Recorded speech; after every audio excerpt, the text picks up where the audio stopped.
We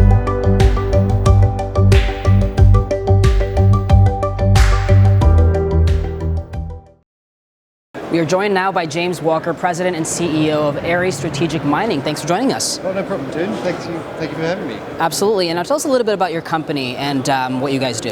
Okay, so we're going back to trading today. We have the only producing permitted fluorspar mine in the whole of the US. Wow. We've just finished doing a raise. We closed $2 million. And the idea really we had is that we wanted to move away from this sort of junior mining model where you just do a lot of development and try and push the share price. We wanted just to gun for cash flow.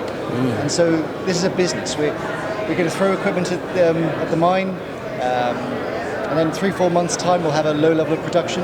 Maybe about 7-8 months we'll have a higher level of production, and we'll be supplying the US with Fluorspar. So and the only supplier within the US doing this.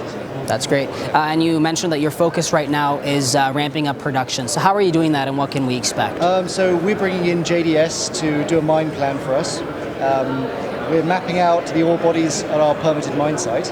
And it's going to be very, very basic. We're just going to build a tunnel to the bottom of the ore body, just a drill and blast operation, get that ore onto a conveyor belt, into a dump truck, through a crusher, into flotation, and then produce an industrial grade fluorspar, like it's called acid spar. And that goes into smartphones, aluminium, things like that. So. Yeah, so expanding on that actually, what is the industry like, and how can you take advantage of it? Well, I mean, very fortunately, America produces a lot of steel, and you need fluorspar in steel because it acts as a flux. So at the moment, America is importing 100% of its fluorspar from abroad. So we've already been approached by a lot of multinationals like ThyssenKrupp and the Kramer Group. Wow. Even the Chinese are trying to get hold of our fluorspar at the moment because it's a difficult thing to source. In fact, China, for instance, they used to be a net exporter, now they're a net importer. Wow. And there's only sort of 6 countries involved in the trade, so Vietnam, South Africa, Canada, China, and now the US.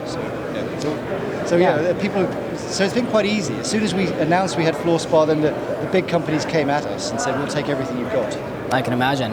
And so what can we expect from you in the next 6 to 12 months?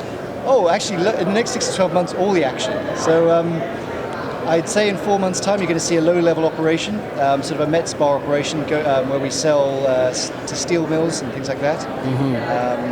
And then once we get the flotation up and running, we're producing acid spar, we're hoping to move into a sort of a range of about a 50,000 ton operation by sort of within 12 months, and that'll give us a good profit margin. And then we're laughing. It doesn't even matter what the share price does at that point because we'll have enough cash flow just to keep everything going for 30, 40 years. Oh yeah, the mine has so much fluorspar. It's a potentially a district scale operation. We have a whole mountain range of fluorspar, so it'll keep me in business until I'm dead. So.